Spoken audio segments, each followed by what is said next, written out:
1절 21절까지 같이 보겠습니다. 요셉의 형제들이 그들의 아버지가 죽었음을 보고 말하되 요셉이 혹시 우리를 미워하여 우리가 그에게 행한 모든 악을 다 갚지나 아니할까 하고 요셉에게 말을 전하여 이르되 당신의 아버지가 돌아가시기 전에 명령하여 이르시기를 너희는 이같이 요셉에게 이르라. 내 형들이 내게 악을 행하였을지라도 이제 바라건대 그들의 허물과 죄를 용서하라 하셨나니 당신 아버지 하나님의 종들이 우리 죄를 이제 용서하소서 하며 요셉이 그에게 하는 말을 들을 때에 울었더라. 그의 형들이 또 신이 와서 요셉의 앞에 엎드려 이르되 우리는 당신의 종들입니다. 요셉이 그들에게 이르되 두려워하지 마소서. 내가 하나님을 대신하리이까.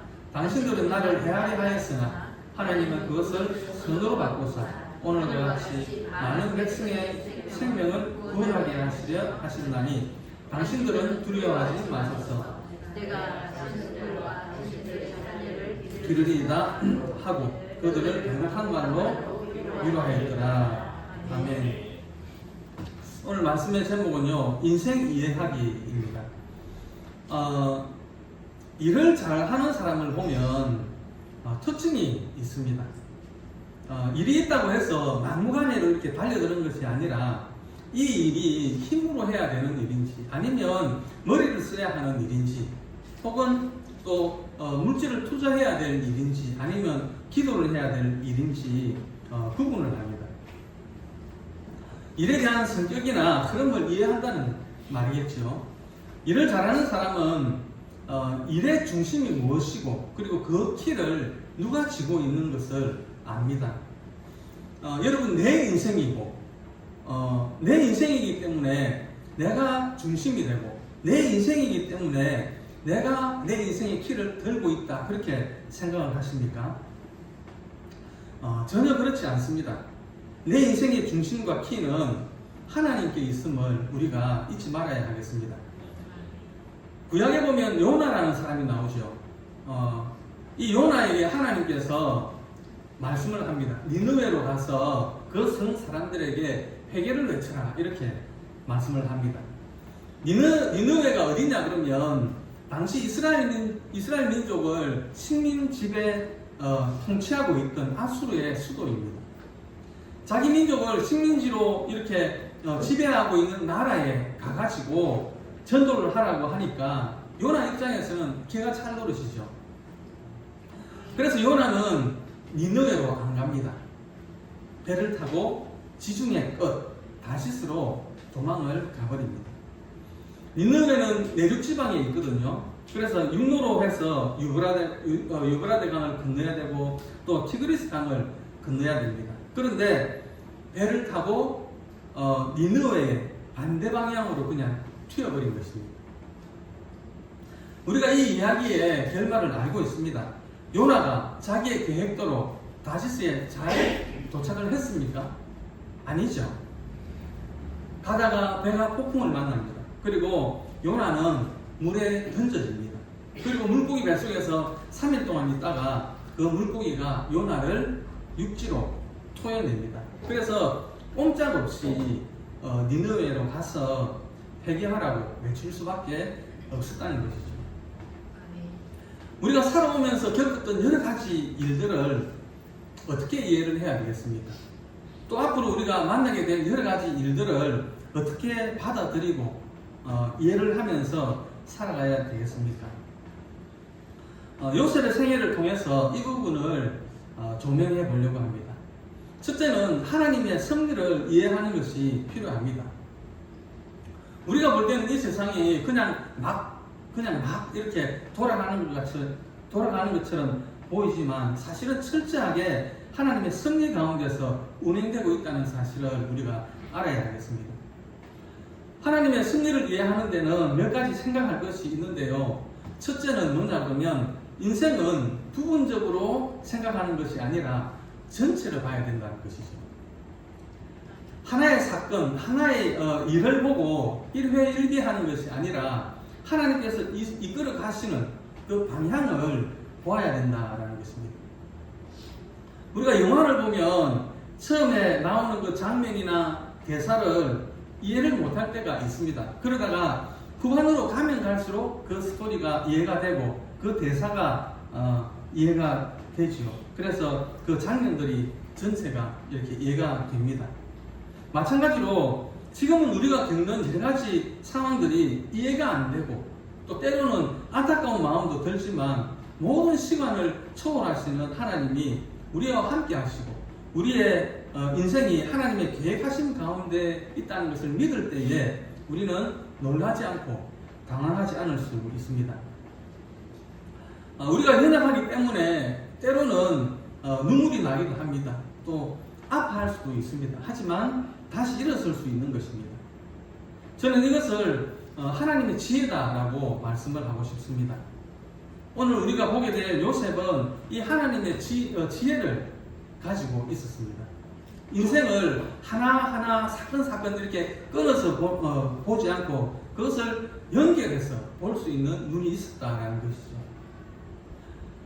요셉은 형들에 의해서 죽을 뻔한 고비를 넘겼습니다. 그리고 노예로 팔려갑니다.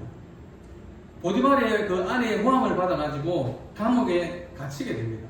또 감옥에서도 믿었던 사람에게 배신을 당하죠. 그런데 과정은 안타깝지만 후반전으로 갈수록 그 상황이 점차 재미있게 이어져 갑니다. 가나안에 살던 요셉이 애굽으로 옮겨집니다. 그것도 애굽의 높은 권력의 집안의 노예로 들어가게 됩니다. 비록 억울한 누명을 쓰지만 이상하게도 시위대 감옥에 갇혀서 거기서 많은 정치인들을 만나고 또 자연스럽게 정치를 배우기도 합니다.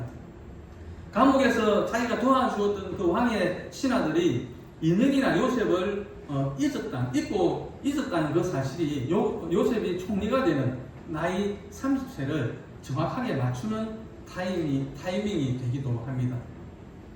이것을 다시 보면 가나안 땅에 있던 17세의 평범한 소년이 30세에 애굽의 총리가 되어가는 과정에서 장소적으로도 그렇고 그리고 시간적으로도 희한하게 맞아 들어간다는 것입니다.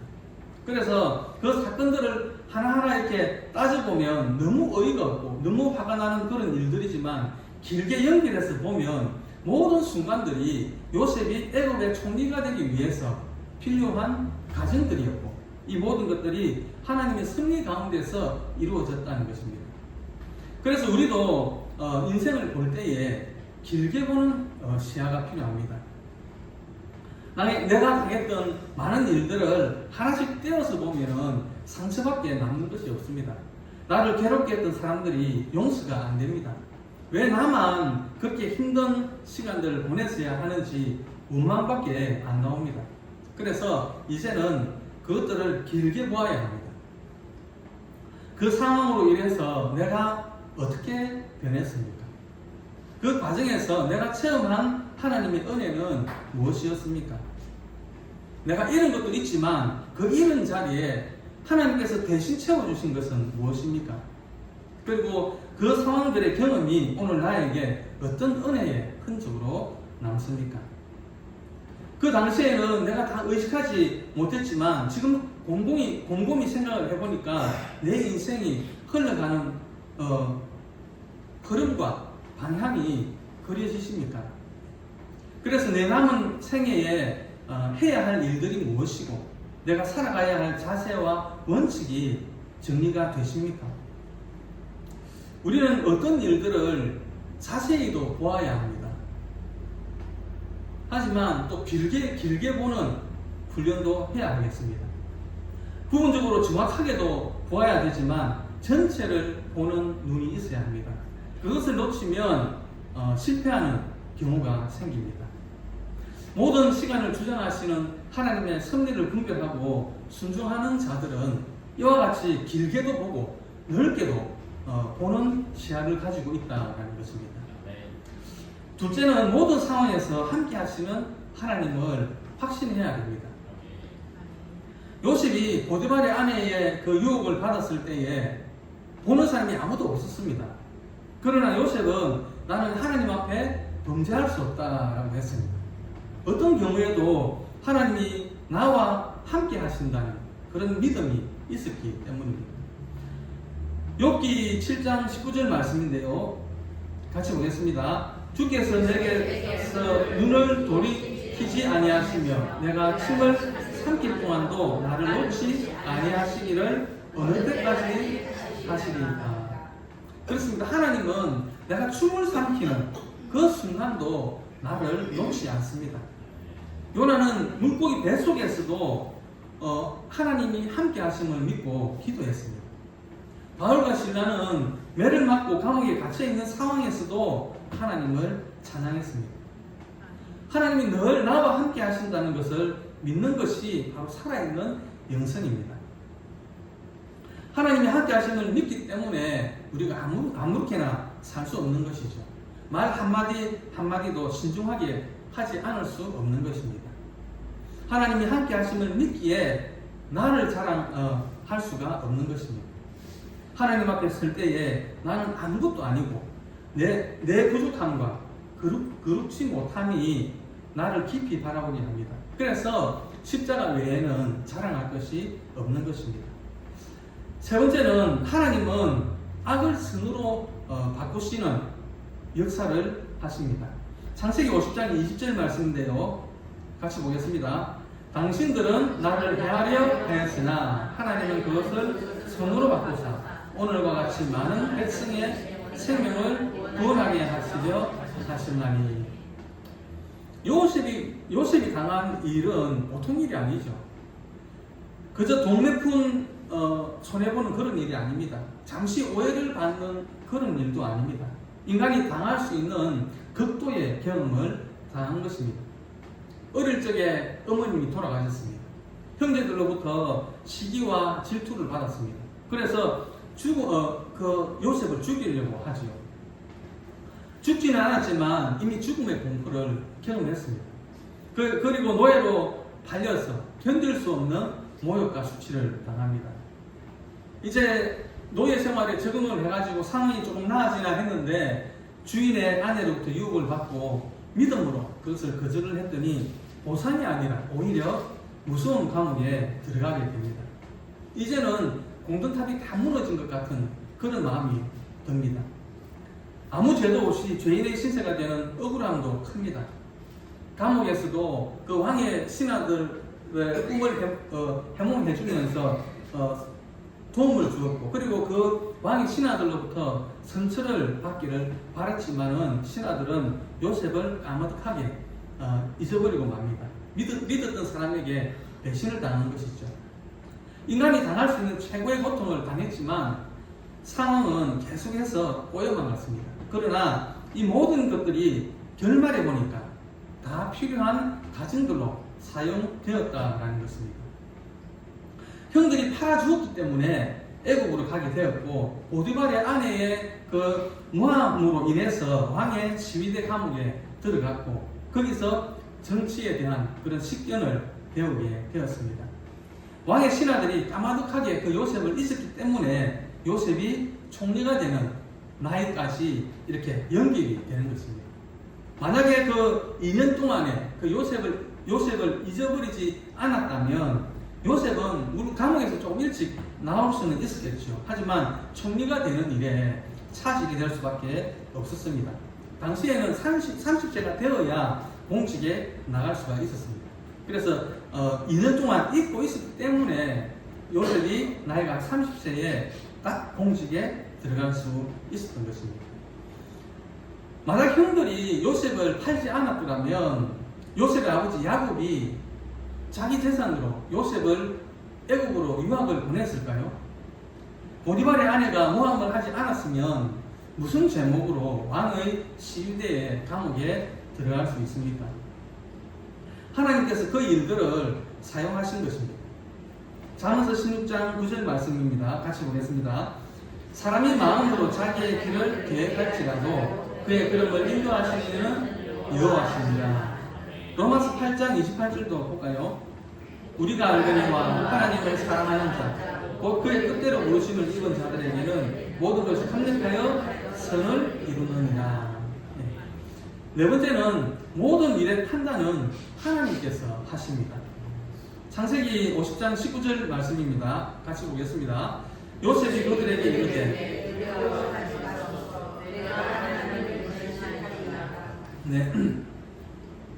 요셉은 자기가 함부로 형들을 정죄하지 않았습니다. 하나님께 맡겼습니다. 우리는 사랑하며 순종할 책임만 있을 뿐이지 판단할 권리는 없습니다. 판단할 권리는 오직 하나님께 있는 것입니다. 왜 우리가 함부로 판단할 수 없습니까?